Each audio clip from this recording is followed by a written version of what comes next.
الهجرة رحلة هادينا كي يفهموا معاني القرآن والسنة الدقيقة المعاني, agar mereka, yakni kaum muslimin, memahami makna-makna Al-Quran dan sunnah Nabi Sallallahu Alaihi Wasallam yang halus atau detail maknanya. Ada 5 topik yang insya Allah dibahas dalam kajian mendalam ini. Yang pertama tentang motivasi belajar bahasa Arab. Yang kedua adalah hukum belajar bahasa Arab. Yang ketiga adalah pendalaman makna Al-Quran. Yang keempat adalah pendalaman makna As-Sunnah. Dan yang kelima adalah penjelasan mengapa As-Sunnah dalam bait ini disifati daqiqatul ma'ani, sementara Al-Quran tidak. Hasanan, kita mulai dari yang pertama, motivasi belajar bahasa Arab. Jadi bait ini masih tersambung dengan bait sebelumnya ya. Yakni dalam bait sebelumnya, setelah kita dijelaskan bahwa menjaga serta belajar bahasa Arab itu adalah tuntutan yang bersifat pasti kepada kaum muslimin, maka setelah itu dijelaskan apa itu motivasi belajar bahasa Arab. Nah, ditegaskan dalam bait ini bahwa belajar bahasa Arab itu bukan karena semata-mata bahasa Arabnya, juga bukan karena motif meniti karir misalnya, juga bukan motif ingin kerja di Timur Tengah misalnya, juga bukan karena motif senang budaya, atau mungkin motif asabiah, atau motif-motif duniawi yang lain, apapun itu. Bukan. Ya, tetapi belajar bahasa Arab itu adalah atas dorongan iman, yakni karena ingin memahami makna Al-Quran dan As-Sunnah. Sebab Al-Quran itu berbahasa Arab, demikian pula As-Sunnah. Dan motif inilah yang melahirkan ulama-ulama besar, walaupun ras mereka bukan asli Arab. Misalnya seperti para kompilator Kutubus Sittah, Bukhari, ya, Muslim, Abu Dawud, dan lain sebagainya. Termasuk juga Abu Hanifah, bisa muncul itu seorang ulama besar, mujtahid mutlak, padahal bukan orang Arab asli. Termasuk Nawawi Al-Jawi, ini orang Banten ya, itu juga menjadi ulama level internasional. Termasuk Syekh Mahfud At-Tarmasi, orang Tremas ya, di Pacitan, itu juga menjadi ulama besar. Oke, kita lanjutkan pada topik yang kedua, yakni hukum belajar bahasa Arab.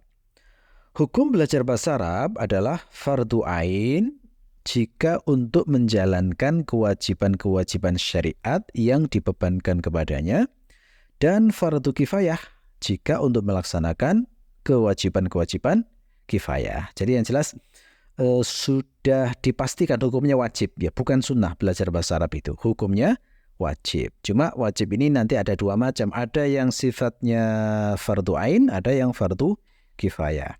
Contoh belajar bahasa Arab yang hukumnya fardu ain adalah belajar bahasa Arab untuk mengerti makna kalimat syahadat, sehingga saat membaca itu mengerti maknanya apa. Termasuk untuk membaca Al-Quran yang wajib, misalnya surat Al-Fatihah di dalam sholat, itu kan rukun. Jadi tidak boleh membaca tidak mengerti artinya. Termasuk saat membaca takbiratul ihram, karena takbiratul ihram hukumnya wajib, mengingat dia adalah rukun dari sholat. Termasuk saat membaca tasyahud, karena tasyahud juga rukun dalam sholat. Termasuk saat membaca salam, itu harus mengerti itu apa makna salam. Jadi ringkasnya, belajar bahasa Arab untuk mengerti hal-hal yang sifatnya fardu ain, maka hukumnya juga ikut fardu ain. Adapun jika belajar bahasa Arab ini untuk melaksanakan fardu kifayah, maka status belajar bahasa Arab juga fardu kifayah. Contohnya misalnya untuk ijtihad. Nah, ijtihad itu bukan fardu ain. Tidak mampu tiap orang dituntut menjadi mujtahid. Hanya beberapa orang saja yang bisa menjadi mujtahid. Maka belajar bahasa Arab untuk mencapai level mujtahid itu hukumnya fardu kifayah.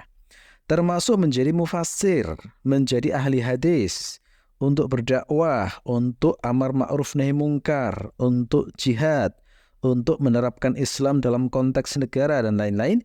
Ini membutuhkan juga bahasa Arab supaya bisa menggali hukum, Dan ini semuanya hukumnya fardu kifayah. Jika seseorang dalam keadaan belajar bahasa Arab, kemudian dia wafat dalam keadaan masih belum mengetahui bahasa Arab, maka dosanya gugur. Kenapa? Karena dia wafat dalam keadaan menjalankan kewajiban. Sementara syariat itu tidak mencela jika seseorang itu belum menunaikan kewajiban karena ketidakmampuan. Tapi kalau dia melalaikan kewajiban ini karena alasan-alasan duniawi, misalnya seperti kerja, bisnis, mengurus rumah, sekolah, kuliah, apalagi bermain-main, bersenang-senang, maka saat itu pula dia dipandang melalaikan kewajiban dan dihukumi dosa. Saya kutipkan ucapan Imam Asy-Syafi'i ya terkait hukum belajar bahasa Arab ini.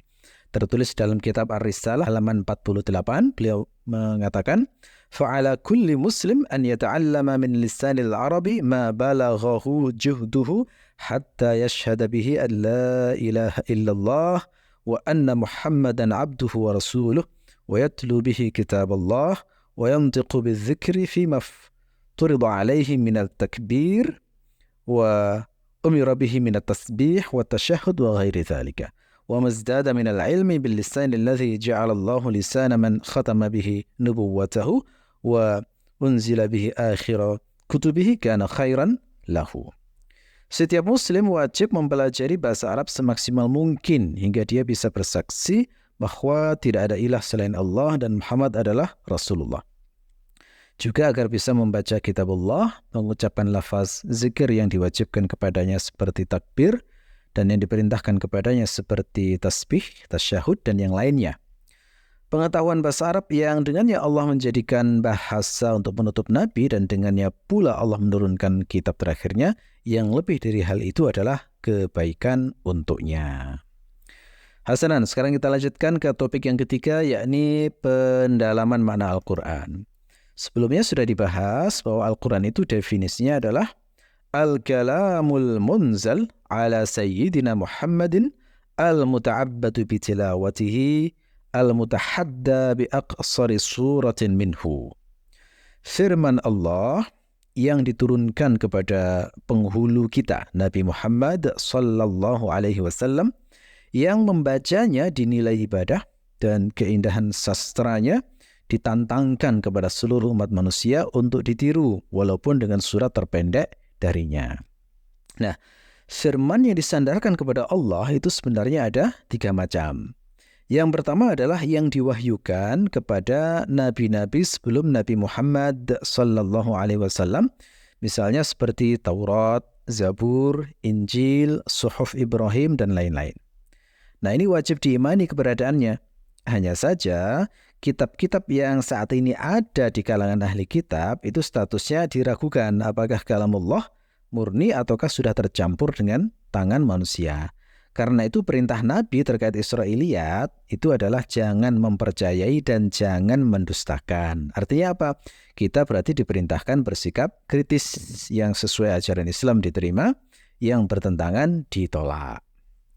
Kemudian yang kedua adalah firman yang disandarkan pada Allah itu yang kedua adalah yang diberikan Allah secara makna lalu diungkapkan Rasulullah dengan lisan beliau dan disandarkan langsung sebagai ucapan Allah. Nah, yang seperti ini diistilahkan ulama dengan nama hadis qudsi. Ini juga wajib diterima, wajib diimani sebagai sumber ajaran Islam. Yang ketiga adalah yang diberikan Allah lafaz dan maknanya dan keindahan sastranya menjadi mukjizat. Nah, itulah Al-Quran. Nah, kalamullah berupa Al-Quran inilah yang paling banyak ilmunya, paling banyak petunjuknya, dan paling banyak hidayahnya dibandingkan dengan kitab-kitab sebelum Nabi Muhammad. Sudah begitu masih ditambah lagi dengan keindahan bahasanya. Sebagaimana diungkapkan oleh Ibnu Ashur ya dalam kitab beliau At-Tahrir wa Tanwir, beliau mengatakan wa mujjidal Qur'anu li'annahu a'zamul kutubis samawiyyah wa aktsaruha ma'aniya wa hadiyan wa wa'zan wa yazidu 'alaiha bibalaghatihi wa fasahatihi wa i'jazihi al-bashara an mu'aradatihi. Al-Quran dimuliakan karena ia adalah kitab samawi yang paling agung, paling padat makna, paling banyak petunjuknya dan paling banyak nasihatnya. Ditambah lagi dengan balaghahnya, kefasihannya, dan kemukjizatannya yang membuat seluruh manusia lemah untuk menirunya. Hasanan, kita beralih ke topik yang keempat, yakni pendalaman makna as-sunnah. Yang dimaksud sunnah dalam bait ini adalah hadis nabawi.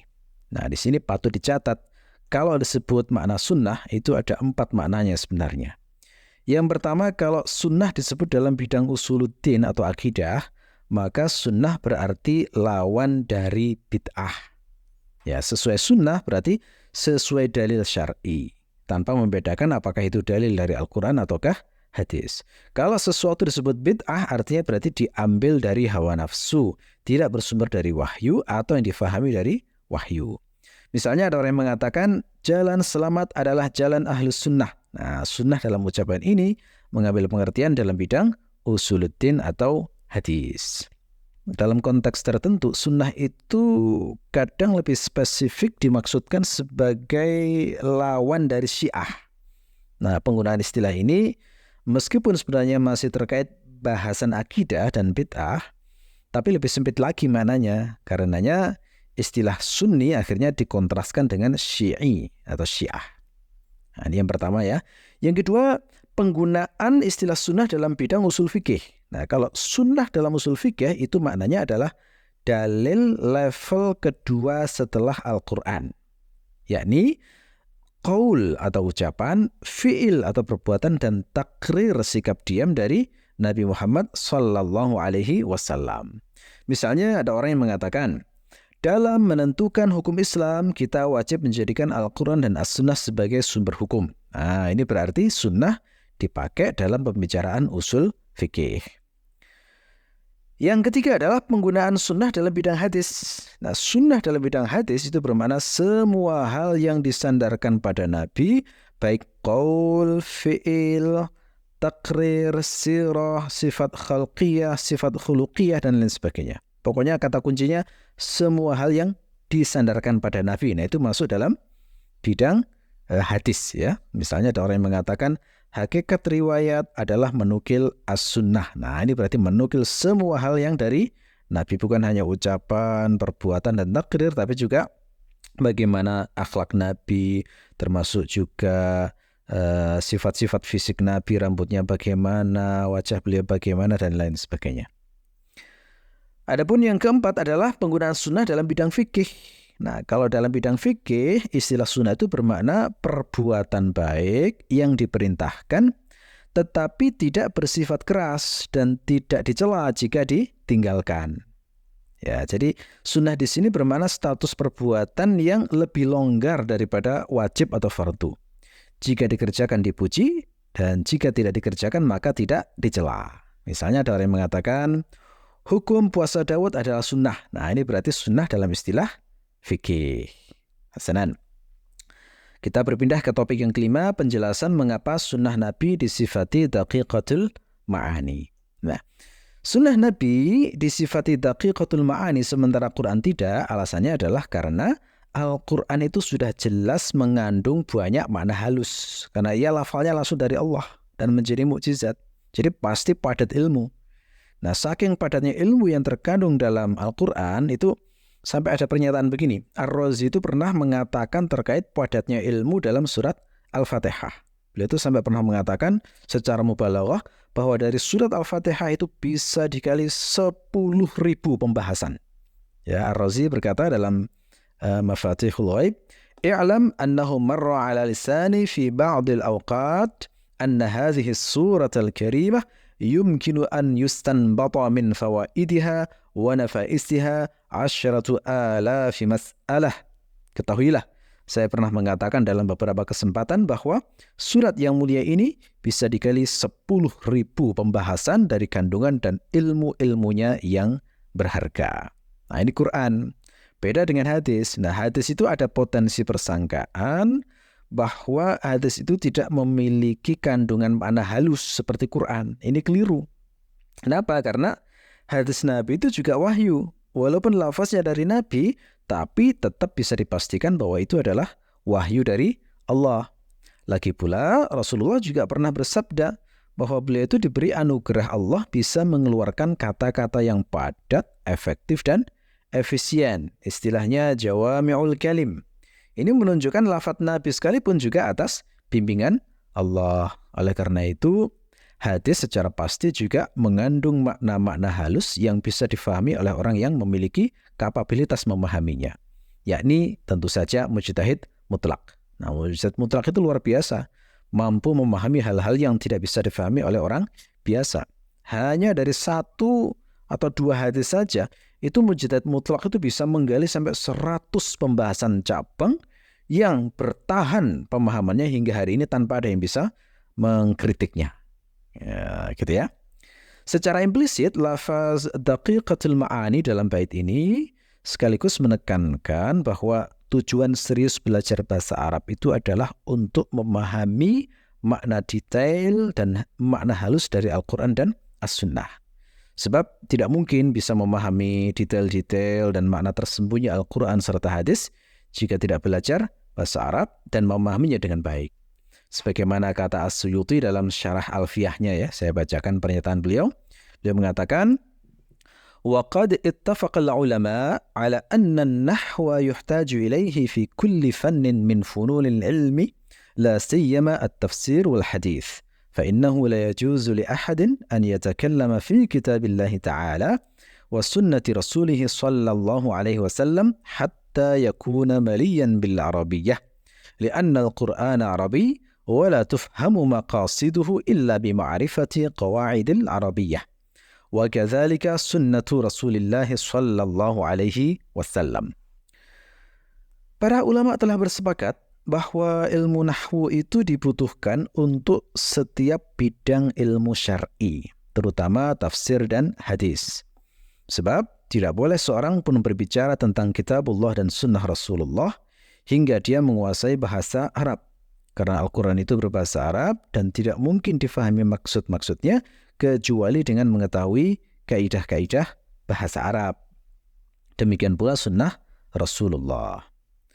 Termasuk juga Ibnu Salah. Beliau pernah mengatakan, yanbaghi lil muhaddisi an la yarwiya hadithahu biqira'ati lahanin aw musahhifin. Seorang pemerhati hadis seyogyanya tidak meriwayatkan hadisnya melalui bacaan orang yang sering melakukan kesalahan berbahasa Arab atau orang yang keliru dalam menulis atau membaca hadis. Ya. Termasuk juga Al-Asma'i, ya.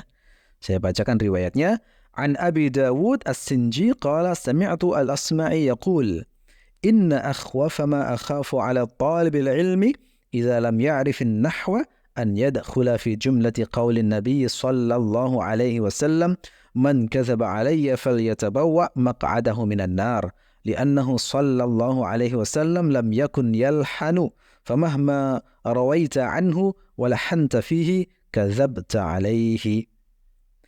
Dari Abu Dawud As-Sinji beliau berkata, aku mendengar Al-Asma'i berkata, sesungguhnya yang paling aku khawatirkan terhadap penuntut ilmu adalah ketika dia tidak mengetahui ilmu nahwu, kemudian dia termasuk sabda Nabi yang berbunyi, barang siapa berdusta atas namaku, maka silakan menempati tempat duduknya di neraka. Sebab beliau itu tidak pernah melakukan kesalahan berbahasa. Jadi, setiap kali engkau meriwayatkan dari beliau dan engkau melakukan kesalahan berbahasa pada sabda beliau, berarti engkau berdusta atas nama beliau. Termasuk ungkapan Abu Az-Zinad, ya, riwayatnya begini, an ibni Abi Az-Zinad an abihi qala ma tazandaqa man tazandaqa bil masyriq illa jahlan bi kalamil Arab.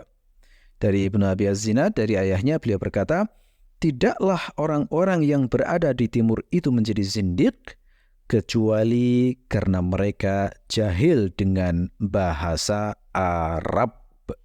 الهجرة رحلة هادينا حمل الإسلام لنا دينا الهجرة